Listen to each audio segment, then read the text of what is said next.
पवित्र श्रीमद् भागवत गीता, पवित्र चारों वेद, पवित्र कुरान शरीफ, पवित्र बाइबल, पवित्र गुरु ग्रंथ साहिब, पवित्र कबीर साहिब की वाणी में छुपे हुए गूढ़ रहस्य अर्थात तत्व को जानने के लिए कृपया अवश्य सुनिए जगत गुरु तत्वदर्शी संत रामपाल जी महाराज के मंगल प्रवचन। परम पिता परमात्मा पूर्ण ब्रह्म सारी सृष्टि के रचनहार कुल मालिक कबीर देव जी की असीम कृपा से, कबीर साहिब जी की असीम कृपा से आप पुण्यात्माओं को यह सत्संग प्राप्त हुआ। परमात्मा हमें बार बार बताते हैं कि मात पिता मिल जाएंगे लख 84 में, और सतगुरु सेवा और ये बंदगी भाई फेर मिलन की ना। मानुष जन्म दुर्लभ है, ये मिले न बारंबार। जैसे तरवर से पत्ता टूट गिरे वो फेर नहीं लगता डार है। एक बार आपका शरीर समाप्त हो गया, आप उस शरीर में, उसी स्थिति में, उसी परिवार में पुनः नहीं सेट हो सकते। कहने का भाव ये है परमात्मा का कि तुम्हें ये याद रखना चाहिए कि ये संसार, ये परिवार और ये संपत्ति, ये कार आप जी की नहीं है। आप जी का उद्देश्य क्या था? मनुष्य जीवन किस लिए आप जी को प्राप्त हुआ? ये ज्ञान सत्संग से ही होता है, और सत्संग उसे कहते हैं जो सदग्रंथों के आधार से ज्ञान हो, जिसमें सदग्रंथों के आधार से ज्ञान सुनाया जा रहा हो। जो यथार्थ ज्ञान होता है उसे सत्संग कहते हैं। आप जी को सत्संग प्राप्त हुआ, सौभाग्य है आपका। ये समय बार बार उपलब्ध नहीं हुआ करते। युगों पीछे आप जी को ये मार्ग मिला है। परमात्मा कहते हैं राम नाम रटते रहो, राम नाम रटते रहो, जब तक घट में प्राण, कब हो तो दीन दयाल के, बनक पड़ेगी कान। परमेश्वर ने हमें हर प्रकार से समझाने की चेष्टा की है कि तुम भक्ति करते रहो, जो तुम्हारा कार्य तुम्हें साधना बताई है वो करते रहो। और एक दिन वो भी आएगा, परमात्मा आपको बहुत से प्रमाण देगा, आपके बहुत से दुखों का निवारण करेगा और फिर सतलोक ले जाएगा। परमात्मा बताते हैं राम रटत ना ढील करो, अर्दम नाम उचारे, अमी महारस पीजिए ये तत् बारंबार। गरीब कोट गऊ जय दान दे, कोट यज्ञ जो नारे, कोट कूप तीर्थ खने, मिटे नहीं जम मारे। पहले तो मानुष जीवन प्राप्त करके ये प्राणी भक्ति ही नहीं करता, संसारिक क्रियाओं में, नाचने कूदने में, इन बकवादों में अपना जीवन व्यर्थ कर देता है। और कोई साधना करता है पुण्यात्मा, तो उनको दिशा ठीक ना मिलने से वो साधना करता हुआ भी अपना जीवन व्यर्थ कर रहा है। पवित्र श्रीमद् भगवत गीता अध्याय नंबर 16 के श्लोक नंबर 23 में कहा है कि अर्जुन, जो शास्त्र विधि को त्याग कर मनमाना आचरण करते हैं, मनमानी पूजाएं करते हैं, उनको न तो कोई सुख होता है, न उनकी सिद्धि होती है, और न ही उनको कोई गति होती है। अर्थात यूजलेस। तो साधना जो गलत करते हैं उनके विषय में बताया जा रहा है। गरीब कोट गऊ जे दान दे, कोट यज्ञ जो नारे, कोट कूप तीर्थ खने, मिटे नहीं जमारे। कोटिक तीर्थ व्रत करो, कोट गज करो दाने, और कोटि अश्व विपरो दिए, मिटे न खेचा तान।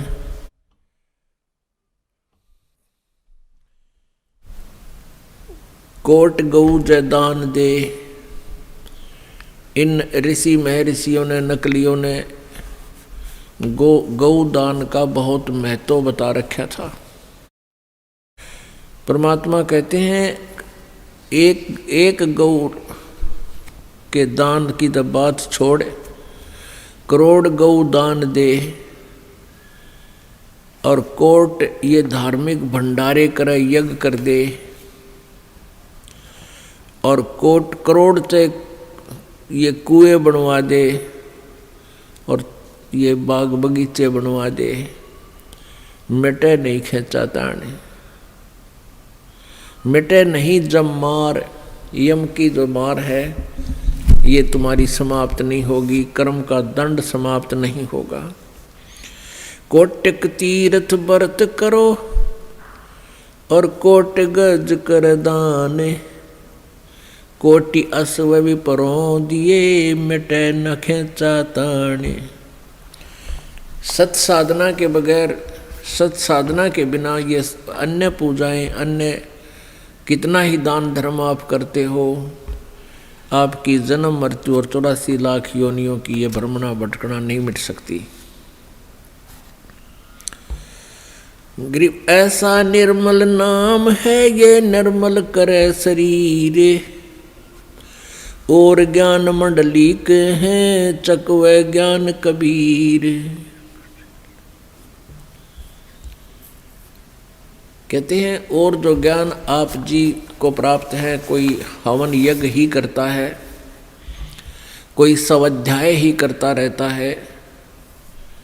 जैसे एक गायत्री मंत्र बना रखा है यजुर्वेद अध्याय नंबर 36 के मंत्र नंबर 3 को, इसके आगे ओम नाम और लगा लिया, जो कि नहीं लगाना चाहिए था, क्योंकि वेदों में परमात्मा की महिमा और परमात्मा के द्वारा ही वर्णित है।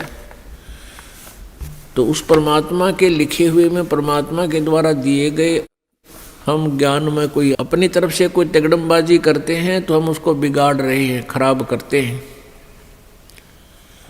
दूसरे ये ओम नाम तो ब्रह्म का है, और ये भूर्भुवः स्वः तत्सवितुर्वरेण्यं भर्गो देवस्य धीमहि धियो यो न प्रचोदयात्, ये महिमा पूर्ण परमात्मा की है, परम अक्षर ब्रह्म की है। अब जैसे कोई प्रधानमंत्री जी के सामने प्रधानमंत्री जी को एप्लीकेशन लिख रहा हो और उसमें लिख दे मुख्यमंत्री जी, प्रधानमंत्री जी के सामने मुख्यमंत्री लिख दिया तो सारी ये बात बिगड़गी। तो इस प्रकार इस ओम नाम को इस मंत्र के साथ नहीं लगाना चाहिए, और केवल इस मंत्र के जाप करते रहने से मोक्ष नहीं, क्योंकि ये ऐसे तो हजारों मंत्र हैं वेदों में, प्रभु के जानकारी देते हैं, उसके विषय में ज्ञान कराते हैं। उन सभी मंत्रों में एक ही बात कही है कि पूर्ण परमात्मा है, वो सबसे पहले वही था और वही हमारा सबका उत्पत्ति करता है। वो परमात्मा हमें सद्बुद्धि दे, अपने चरणों में हमारा ध्यान लगाए रखे, हम भक्ति करते रहें, बुराइयों से बचें। और वेदों में प्रमाण दिया है, उसकी महिमा बताई है कि वो परमात्मा कैसी लीलाएं करता है, परमेश्वर की भक्ति से हमें लाभ क्या होता है, ये सारी जानकारी वेदों में मंत्रों के माध्यम से दी हुई है। अब उस सारी जानकारी को प्राप्त हो जाने के उपरांत भी हमें मोक्ष नहीं हो सकता जब तक हम वो साधना नहीं करेंगे, वो क्रियाएं नहीं करेंगे जो मोक्ष की है। जैसे इलेक्ट्रिसिटी, इस बिजली की महिमा का ज्ञान है कि ये क्या क्या काम करती है। ये ट्यूब जला देती है, अंधेरे को रोशनी में बदल देती है। ये पंखा चलाती है, एसी चलाती है, कूलर चलाती है, पानी निकालती है, दूध रिड़क देती है, दूध बिलोती है, फैक्ट्रियां चला देती है।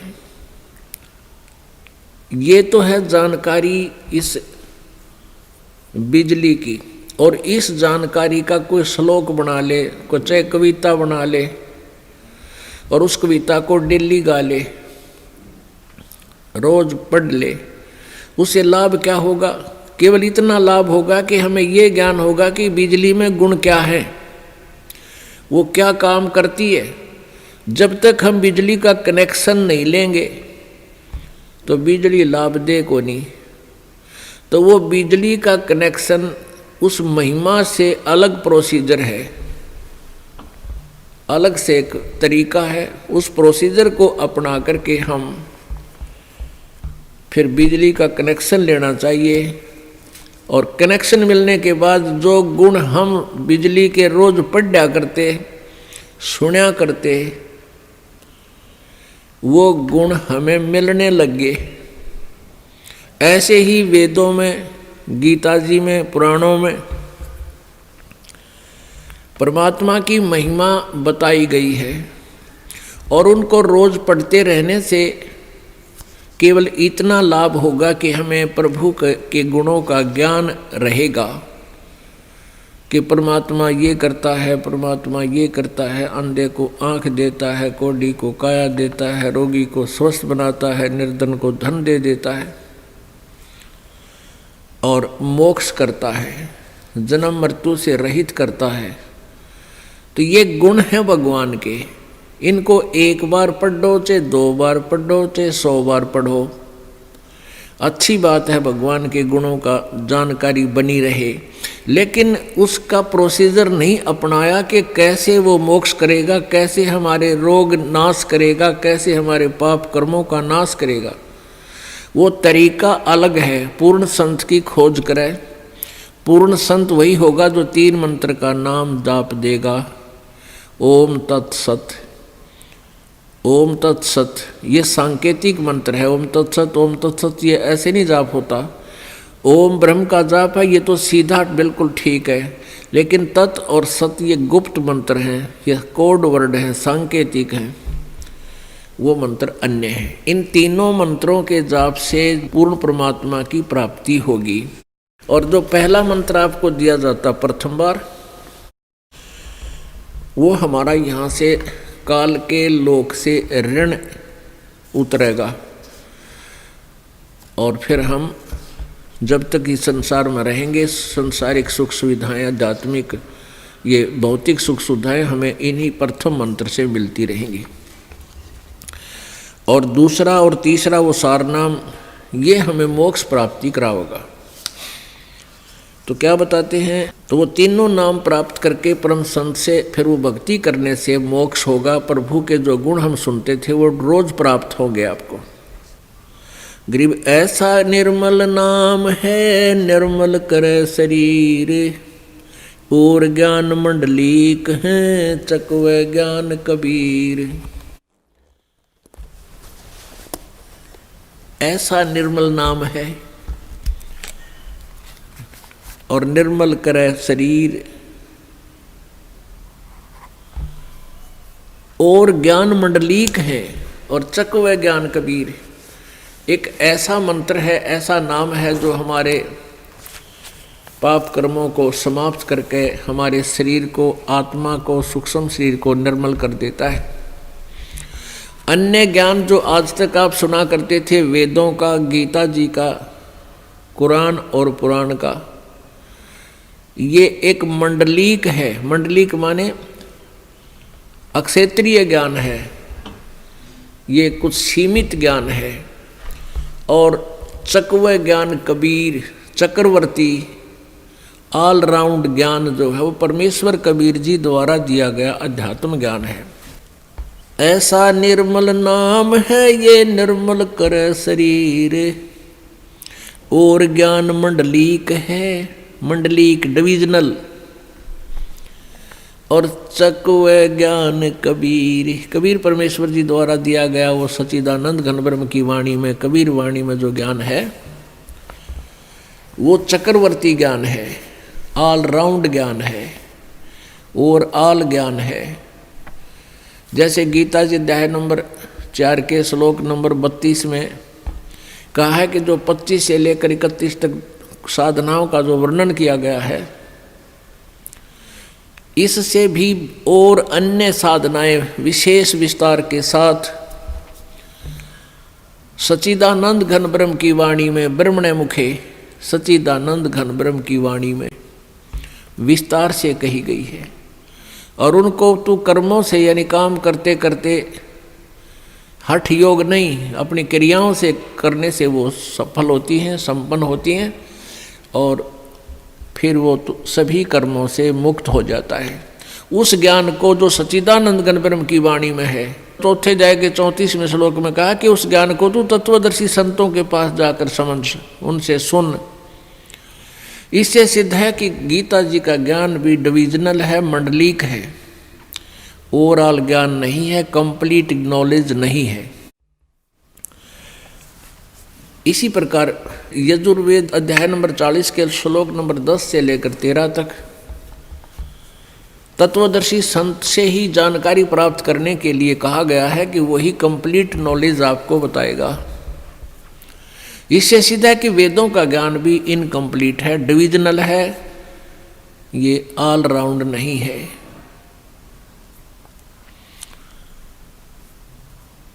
पुण्यात्माओं, परमेश्वर कबीर वो पूर्ण परमात्मा है जिसके विषय में चारों वेद भी गुणगान करते हैं, उनकी लीलाओं का विस्तार से विवरण देते हैं। परमेश्वर जी ने 600 वर्ष पहले अपनी प्यारी आत्मा धर्मदास जी से कहा था कि वेद मेरा भेद है, पर मैं ना वेदन के माही, और जौन वेद से मैं मिलूँ ये वेद जानते नहीं। मैं इन चारों वेदों में नहीं हूँ, अर्थात मुझे पाने की विधि इन चारों वेदों में नहीं है। और जिस वेद से मैं मिलूँ उस चक्रवर्ती ज्ञान से, वो वेद जानते नहीं। वेदों में भी लास्ट में ये लिख दिया जाता है नेति नेति नेति। नेति का अर्थ है न इति न इति न इति।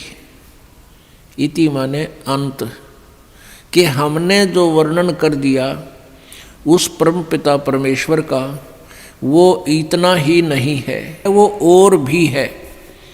उसके विषय में तत्वदर्शी संतों से ही पूछो, वो बताएंगे।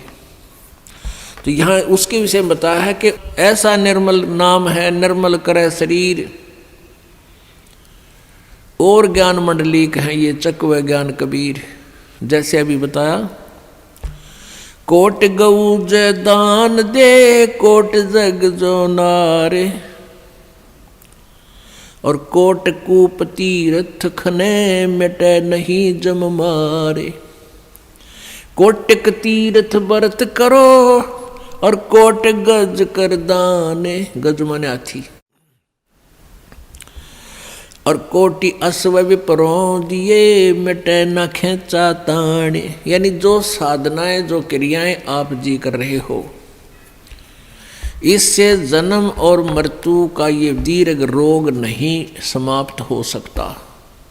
जैसे गौदान देते हैं किसी ब्राह्मण गुरु को, तो उससे क्या लाभ होगा? मोक्ष नहीं, दान का फल अलग से मिलता है। जब तक आप जी को यथार्थ नाम, सतनाम, सच्चा नाम और सार नाम नहीं मिलेगा, आपका यह जन्म मृत्यु का रोग नहीं समाप्त होगा। जैसे 5 यज्ञ भी करते हैं, लेकिन इकट्ठी नहीं करते, वो उनको ज्ञान नहीं है।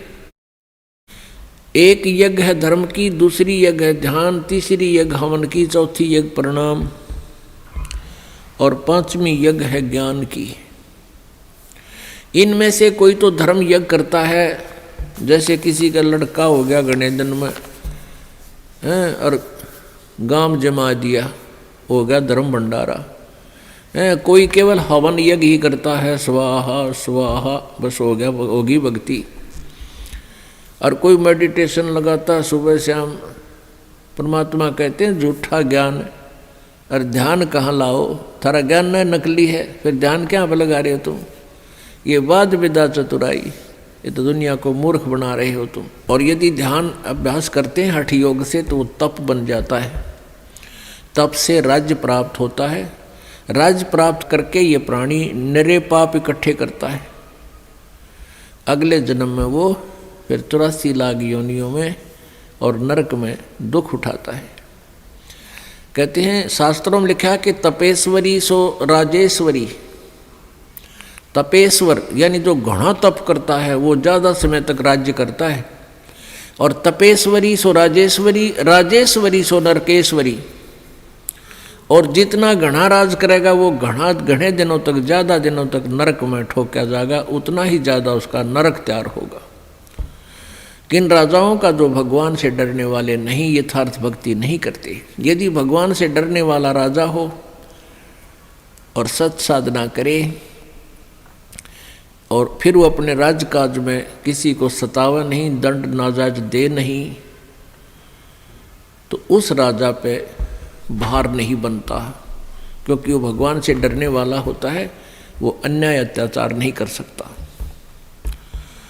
तो क्या बताते हैं, तपेश्वरी सो राजेश्वरी।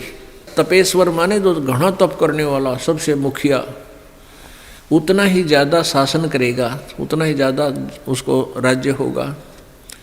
और जितना राजेश्वरी, जो घना राज करेगा, उतना ही नरकेश्वरी, वो नरक में जाएगा। प्रियव्रत नाम का एक व्यक्ति था, उसने बहुत वर्षों तक तप किया, हजारों वर्षों तक। सदग्रंथों में लिखा उसने 11 अरब वर्ष तक तप किया।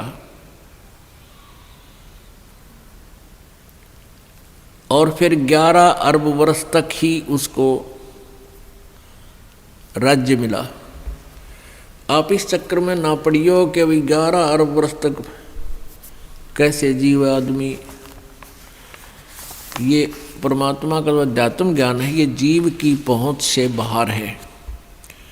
आप ये सोच ले कि उसने काफ़ी वर्षों तक राज किया, तप किया, फिर तप से उतने वर्षों तक राज किया, तो फिर उसको यम के दूत आए लेने के लिए, पार्षद आए लेने के लिए कहा कि प्रियव्रत चलो तेरा समय पूरा हो गया। अब वो राजा कहता है कि पार्षदों मुझे कुछ समय और जीने दो, कुछ समय और रहने दो, मुझे कुछ श्वास और ले लेने दो। देवदूतों ने कहा कि खबरदार, जब और एक भी सांस लिया तो तेरे लिए अलाउड नहीं रहा। उसी समय शरीर से खींच लिया, बाहर निकाल लिया और लेकर चल पड़े।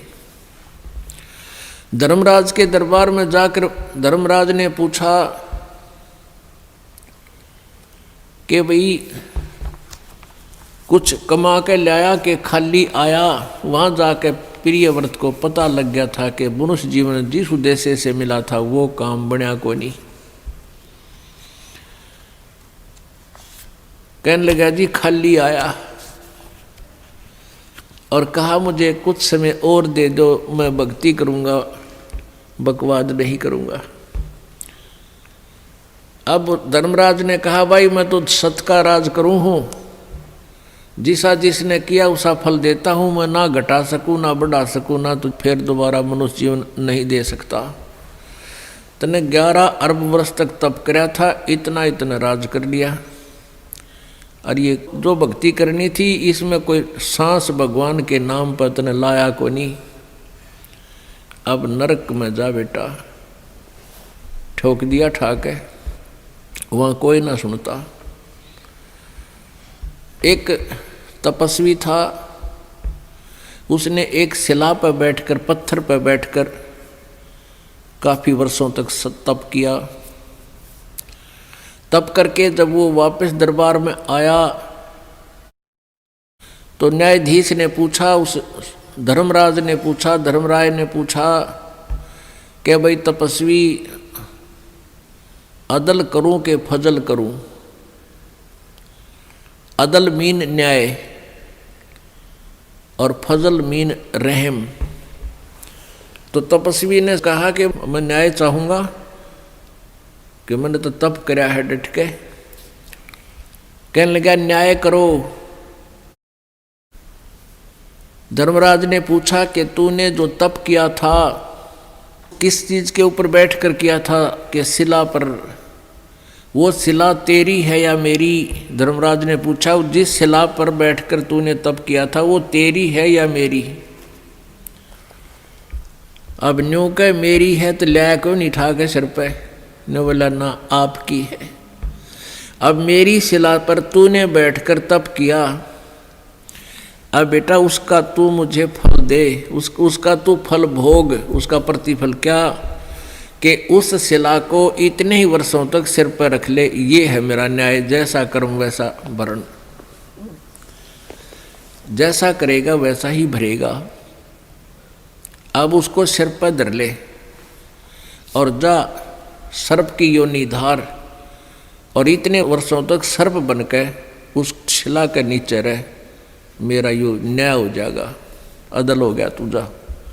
इतना कहते ही फेंक दिया, ठाकर सर्प बन गया और इतने वर्षों तक उस शिला के नीचे वो तपस्वी रहा। उसके बाद उसको तप का फल भी राज्य भी दिया जाएगा और फिर वो नरक में ठोका जाएगा।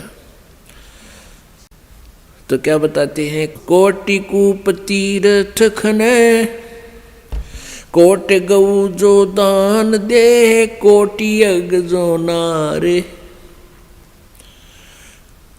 और कोट कूप तीर्थ खने, या मिटे नहीं जम मारे। गगन मंडल में रहत है अविनाशी आप अलेख, जुगन जुगन सत्संग है वो दर दर खेल बेख।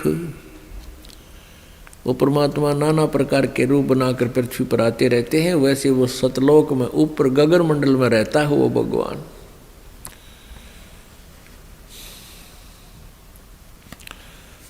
और यही वेद बताते हैं। ऋग्वेद मंडल नंबर 9 सूक्त नंबर 86 मंत्र नंबर 26 और 27 में, ऋग्वेद के ही मंडल नंबर 9 सूक्त नंबर 1, 2, 3 और मंडल नंबर 20 मंत्र 1, मंडल नंबर 9 सूक्त नंबर 96 के 16 से 20 में ये स्पष्ट किया हुआ है कि वो पूर्ण परमात्मा कबीर देव सतलोक में रहता है, एक तीसरे धाम में विराजमान है, वहाँ रहता है। वहाँ से गति करके नीचे आता है, अपनी प्यारी आत्माओं को ज्ञान देने के उद्देश्य से वहाँ प्रकट होता है, उनको प्राप्त होता है, फिर ज्ञान बताता है।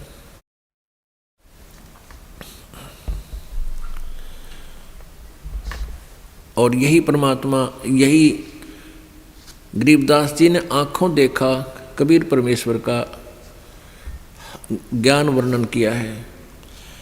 गरीब गगन मंडल में रहत है अविनाशी आप अलेख, और जुगन जुगन सत्संग है वो धर धर खेल बेख। प्रत्येक युग में परमात्मा आते हैं और नाना प्रकार के रूप बना कर वो अपनी प्यारी आत्माओं को मिलते हैं और यथार्थ ज्ञान बताते हैं। निज नाम बिना निपजय नहीं, जप तप कर है कोटे, 184 त्यार है के मुंड मुंडाया गोटे। ये कई प्रकार के ऋषि सिर भी मुंडवा लेते हैं, दाढ़ी मूछ भी खूब मंडवा के नौकती कोरा कचकोला कटवा लेते हैं।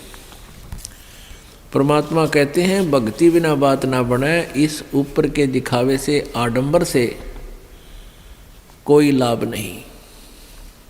निज नाम बिना निपजय नहीं, निपजना माने कोई भी फल प्राप्ति नहीं होगी। चाहे जप तप कर हैं कोट, नकली नामों के जप और हठ योग से करोड़ों बार कर लो, 184 त्यार है, ये 84 लाख योनियों के दंड तुम्हें तैयार हैं, और के मुंड मुंडा लिया गोट। गरीब ऐसा सतगुरु से ये जो सतनाम दरडावे, बर्मी गुरुआ मत मिलो जो मूल भी गंवावे। ऐसा सतगुरु मिला जो सतनाम पर दृढ़ करे कि यही भक्ति है और भक्ति नहीं करना। और ये भरमी गुरुआ ना मिलो जो आपके मूल जीवन को, मनुष्य जीवन को बर्बाद करवाता है। ग्रीव पंडित कोटि अनंत हैं, ये वक्ता कोटि अनंत, श्रोता कोटि अनंत हैं, पर बिरले साधु संत। परमात्मा कहते हैं कि संस्कृत के जानने वाले पंडित विद्वान बहुत मिल जाएंगे और लतीफेदार कथा सुनाने वाले वक्ता भी बहुत मिल जाएंगे। उनके पास श्रोताओं भी लाखों की संख्या में मिल जाएंगे, लेकिन बिरले साधु संत जो सत साधना करते हैं वो साधु कहलाते हैं। कहते हैं वो बहुत कम मिलेंगे, बिरला ही पाओगा कोई जिसको सत्य ज्ञान हो। जिन मिलते हैं सुख उपजय और मिटते कोटि उपादे, भवन चतुर्दश ढूंढियो वो परम स्नेही साधे। राम सरीखे साधु हैं, ये साध सरीखे राम, सतगुरु को सजदा करूं जिन दिन्या निज नाम। कहते हैं संत तो बहुत हैं और छोटी मोटी सिद्धि शक्ति दिखा करके आप जी को वो प्रभावित भी कर लेंगे, आप जी उनको भगवान भी मान लोगे। लेकिन कहते हैं सतगुरु के सिजदा करूं, सतगुरु के सिजदा करूं, ओह जिन दीन्या निज नाम। कहते वो बलिहारी हूँ उस गुरुदेव पर जिसने यथार्थ मंत्र हमें दे दिया, बाकी छोटी मोटी राहत से हमें हमारा काम नहीं चले। जैसे परमेश्वर से परिचित होने के उपरांत आदरणीय दादू साहिब जी ने कहा था, और संत सब कूप हैं केते दरिता नीर, दादू अगम अपार है वो दरिया सत कबीर। कहते हैं कुछ एक तो संत ऐसे समझो जैसे कुआं हो, थोड़ी सी राहत मिल गई लेकिन कुएं से सिंचाई भी नहीं हो सकती। और कहते दरिता नीर, और अच्छे कोई संत साधु भक्ति के से सिद्धि युक्त है, वो ऐसे समझ लो जैसे कोई छोटा मोटा झरना को थोड़े बहुत अक्षेत्र को सिंचाई कर सकता है। लेकिन दादू अगम अपार है वो दरिया सत कबीर। और दरिया का इतना जल होता है कि बहुत कितने क्षेत्र ने सिंचाई कर ले फिर भी पानी जल समाप्त ना हो, अर्थात पूरा लाभ पूर्ण परमात्मा ही देता है। तो ऐसे ही यहाँ बताया है, राम सरीखे साध हैं, ये साध सरीखे राम। जैसे तुम तीनों देवताओं को श्री ब्रह्मा विष्णु महेश को भगवान मानते हो, कहते इनसे भी थोड़ी बहुत राहत मिल जाती है, लेकिन जब तक निज नाम यथार्थ मंत्र सत भक्ति नहीं मिलेगी। सतगुर के सिजदा करूं जिन दिन निज नाम, बिन भक्ति क्या होते हैं दरु को पूछो जाई, सवा शेर अन पावते अटल राज दिया ताही। अब भक्ति से कहते हैं आपको जय तुझे राजपाठ कुछ चाहिए हमरा इधर ले ध्यान। जैसे दोरू जी और उसकी माता जी को अलग से एक मकान में रखा जाता था और तोल के सवा शेर अन्न दिया जाता था दोनों माँ बेटों को।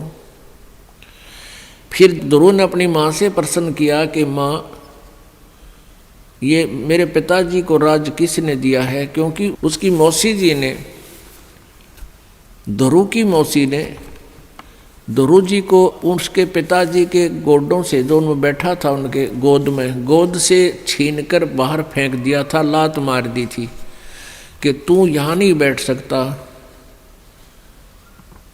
तो रोता हुआ अपनी माँ के पास आया और कहा, माँ ऐसे ऐसे मेरी मौसी ने मेरे साथ ऐसा किया। माँ ने कहा, बेटा उनका राज है, हमारा राज है नहीं। तो उसने पूछा, माँ राज किसने दिया है मेरे पिताजी को? माँ ने कहा, बेटा भगवान ने की लीला है, वही देता है सबको। उसी दिन से घर त्याग कर चल पड़ा कि मैं राज मांगूंगा भगवान से। भक्ति की तो मालिक ने उसको राज दे दिया। कुछ दिनों के बाद उसका मौसी वाला भाई मार दिया किसी शत्रुओं ने, और वो राज्य फिर ध्रुव को प्राप्त हुआ। तो परमात्मा कहते हैं, बिन भक्ति क्या होत है, ध्रुव को पूछो जाई, सवा शेर अन पावते, अटल राज दिया ताही। भक्ति करने से अटल राज दे दिया, नहीं तो सवा शेर अन्न तोल के मिला करता फिर ठाठ कर दिए। इस भक्ति के कारण कहते हैं मालिक ही सब कुछ दे सकता है, पूरी श्रद्धा के साथ साधना करो। लेकिन हमने अब ये ज्ञान हो गया कि हमने यो राज तो मांगना है को नहीं, आग लगे से राज के जिसने फिर नरक में जाना हो। परमात्मा कहते हैं, तीन लोक का राज जय जीव को कोई दे, लाख बधाई क्या करे जय नहीं सतनाम से ने।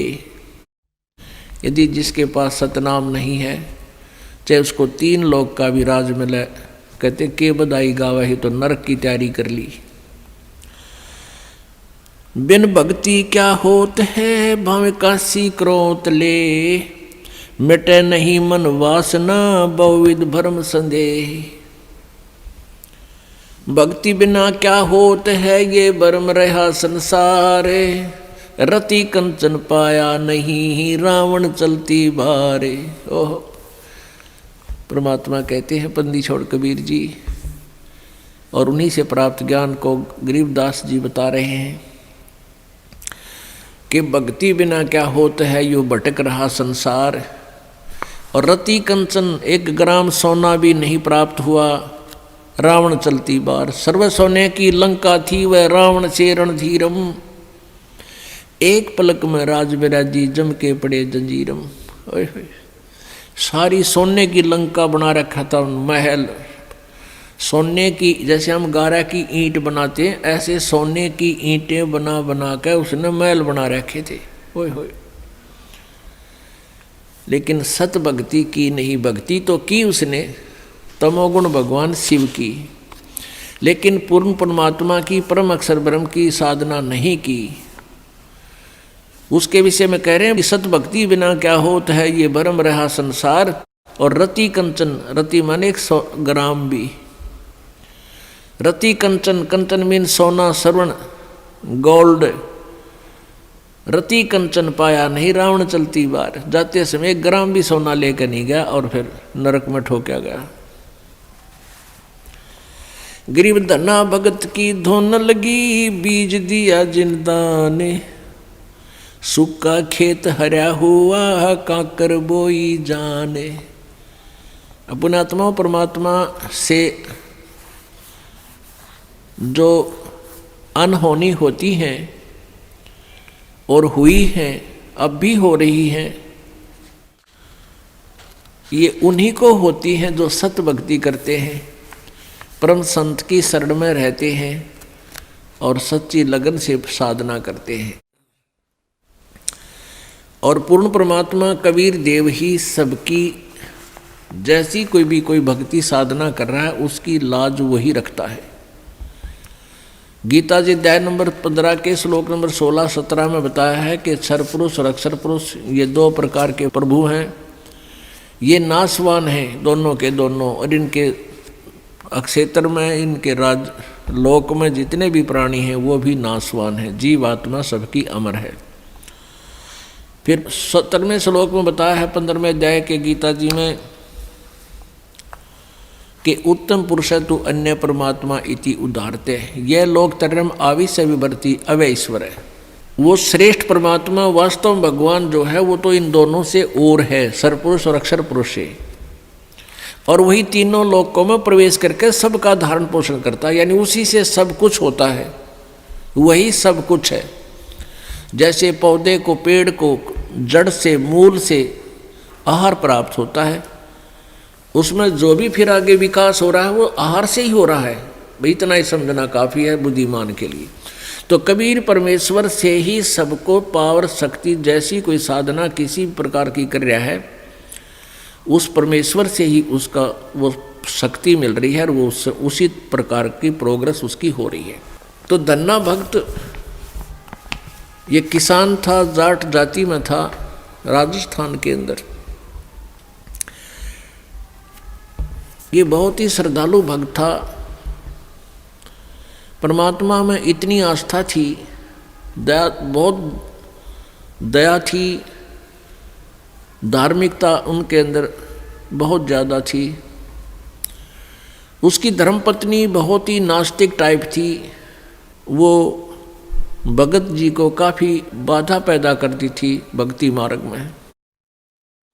फिर भी भक्त अपनी श्रद्धा और स्वभाव से कभी विचलित नहीं होता था, क्योंकि राजस्थान के अंदर बहुत पहले की बातें हैं, 400 वर्ष पहले, तो वर्षा हो जाती थी तो अन्न होता था, ज्वार बाजरे बोआ करते थे, अन्यथा बहुत ही भूख मरी होती थी, गरीबी बहुत थी, निर्धनता बहुत थी। एक बार वर्षा हुई और धन्ना भगत की बीज बोने के लिए, ज्वार बोने के लिए चल पड़ा।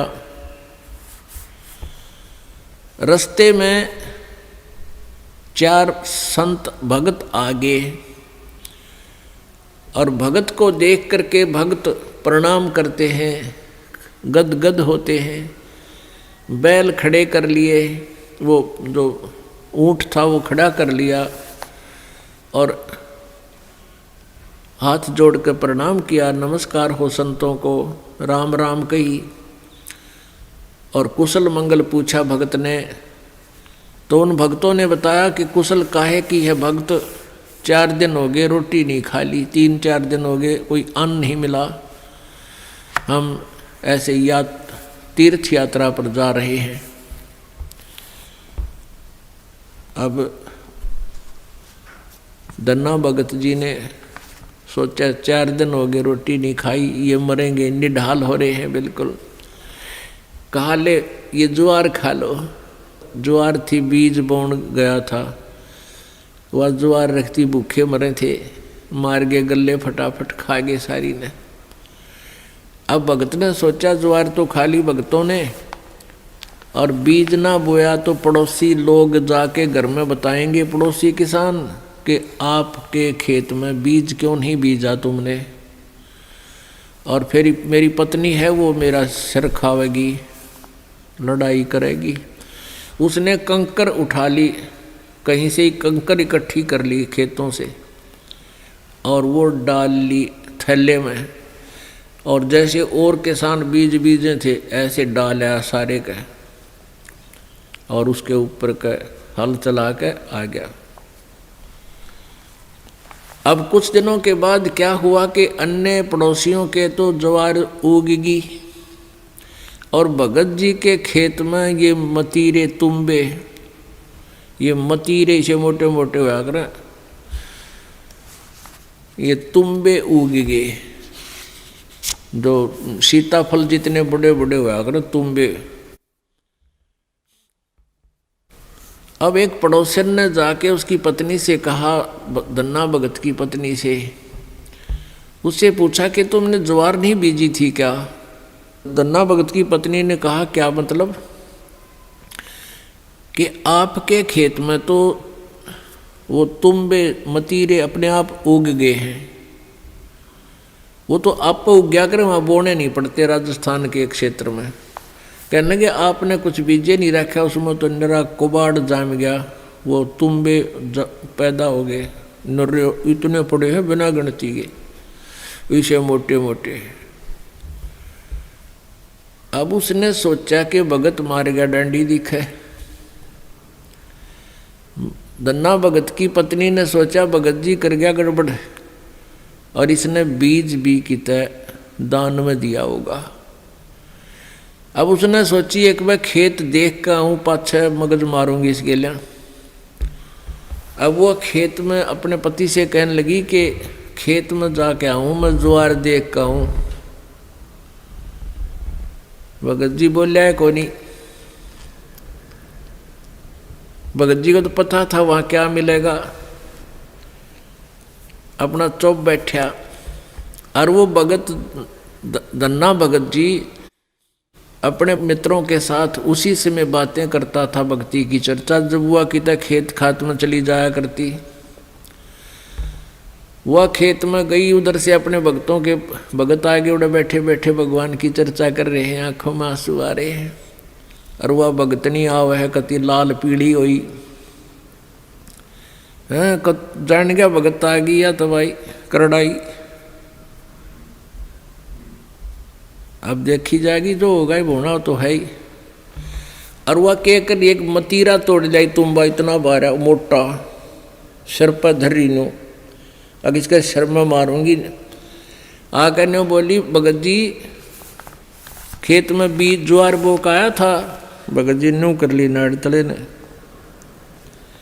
और उसने नो सिर में मारा। वो मतीरा मारने के उद्देश्य से नो सिर में ठोकन खातिर वो न्यू कर गया थोड़ा सा, वो धरती में लाग के फूट गया। नो बोली बालक तन्ने खाएंगे के उड़ा मतीरे उग गए सारे, तो बीज कित फूक आया। तो वो मतीरा जो था वो तुम्बा था, धरती में लाग के फूट गया। फूट गया तो उसमें एक दड़ी यानी 5 किलो लगभग ज्वार निकली। ज्वार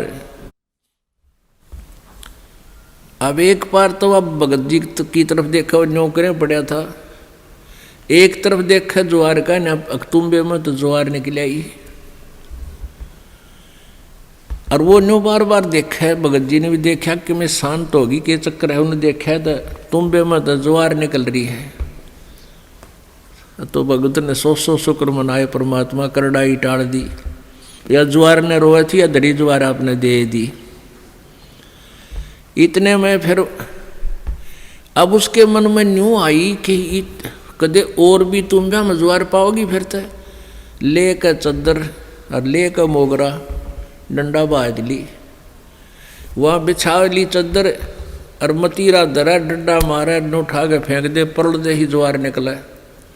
ढेर लग गया उस ज्वार का। और औरा कहते हुआ इतनी खड़ी थी सुक्की, और वर्षा हुई नहीं, उनकी खत्म होगी गांव वालों की।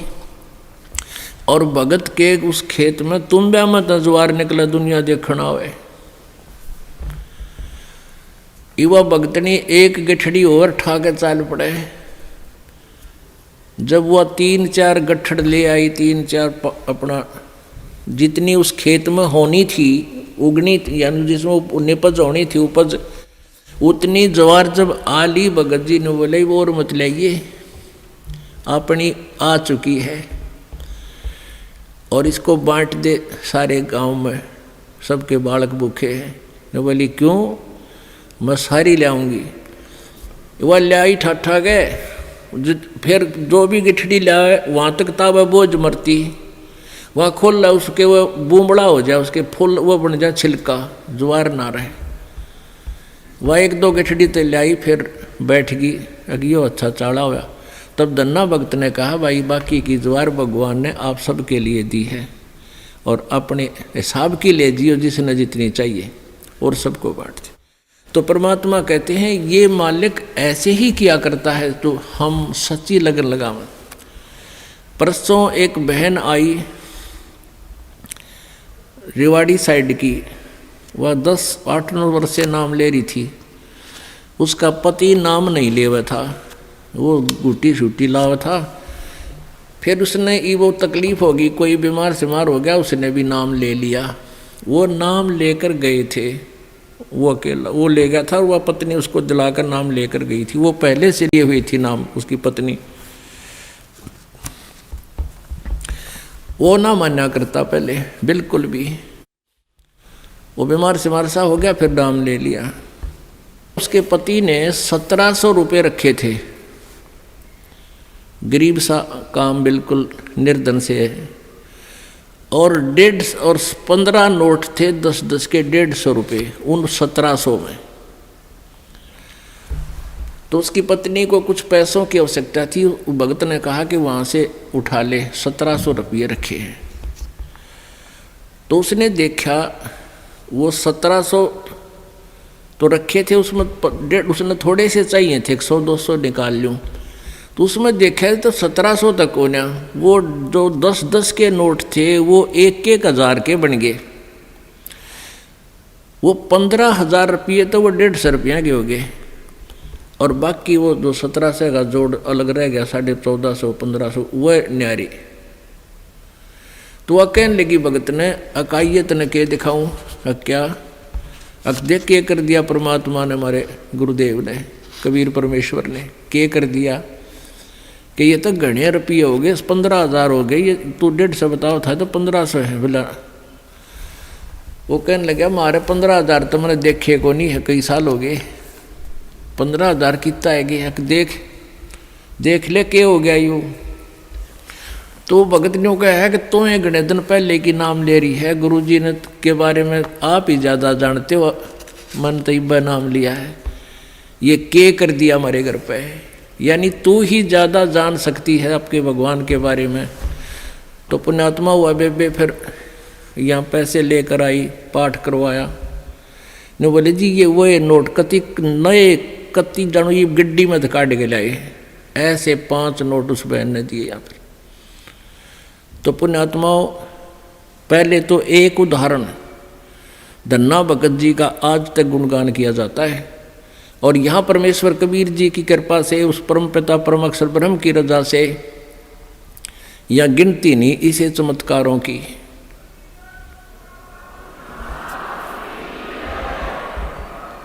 सत साहिब।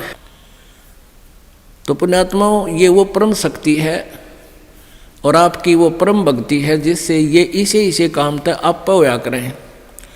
अब जैसे परमात्मा ये भी कहते हैं कि वो संत नहीं जो चमत्कार करे, और वो भी संत नहीं जिसने इसे चमत्कार ना हो।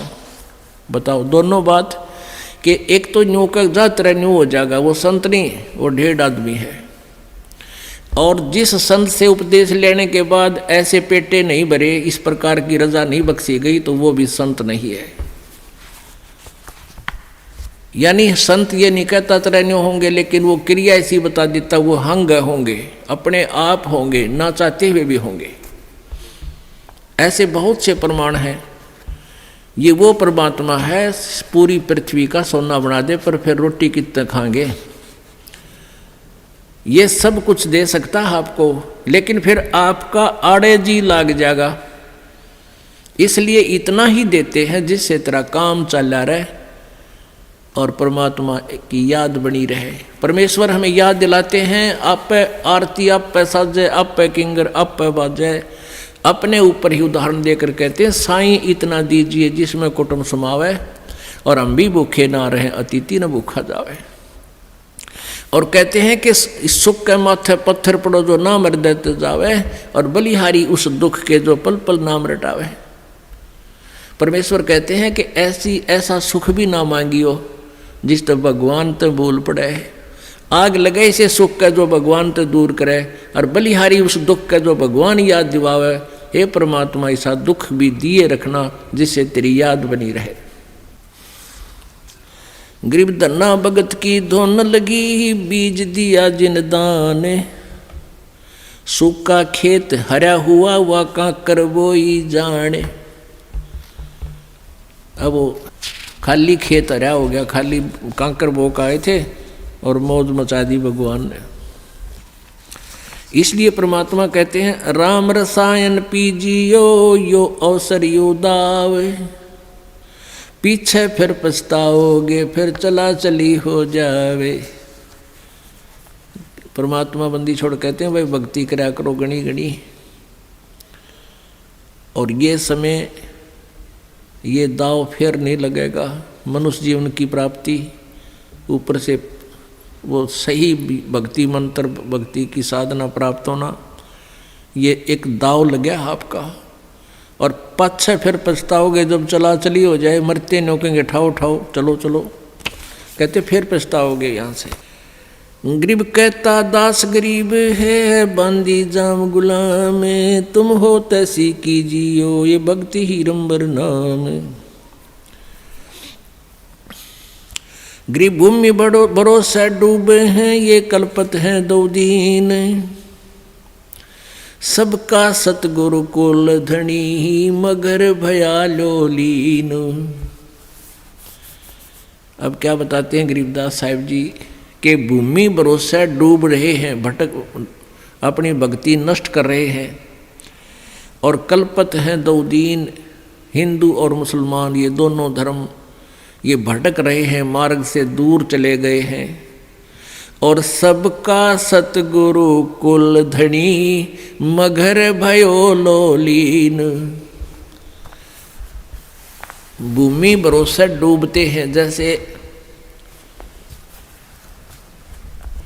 मुसलमान भाई कहते हैं कि मक्का में जाने से मोक्ष होता है, और मक्का में जिसकी मृत्यु हो जाती है उसका सीधा स्वर्ग भीष्ट जाता है।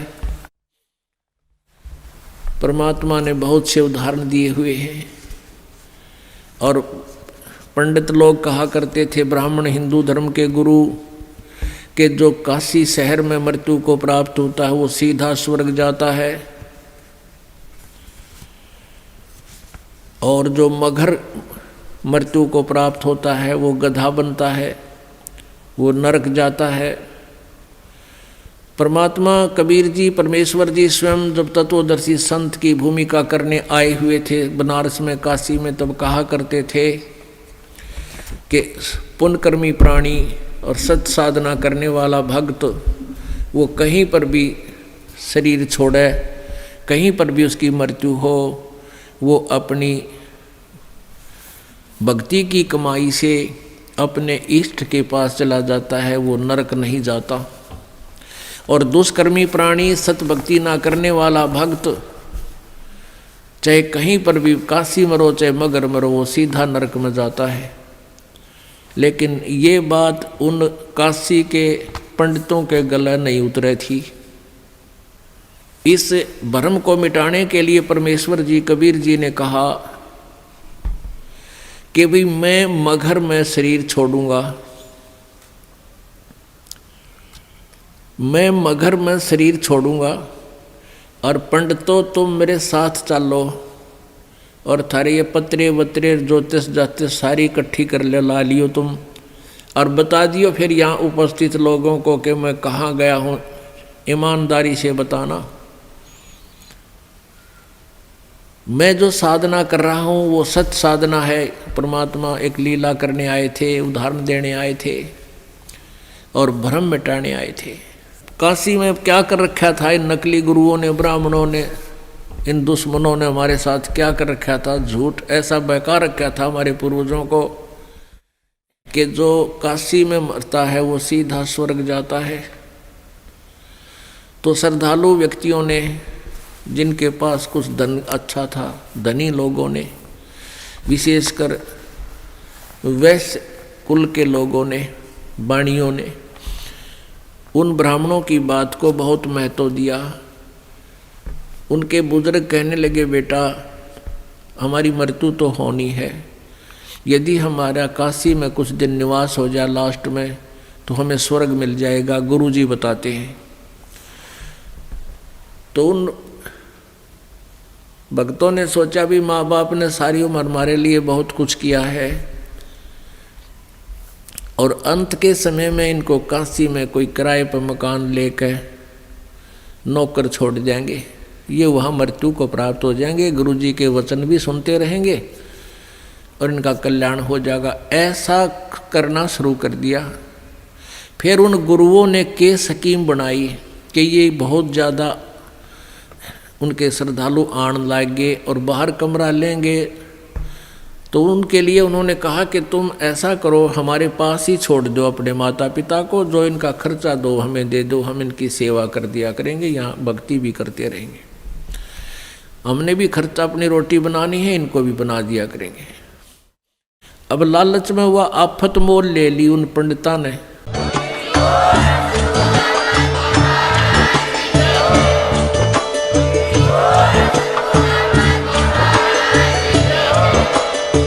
आप सुन रहे थे जगत गुरु तत्वदर्शी संत रामपाल जी महाराज जी के मंगल प्रवचन। अधिक जानकारी के लिए विजिट कीजिए हमारी वेबसाइट www.jagatgururampalji.org।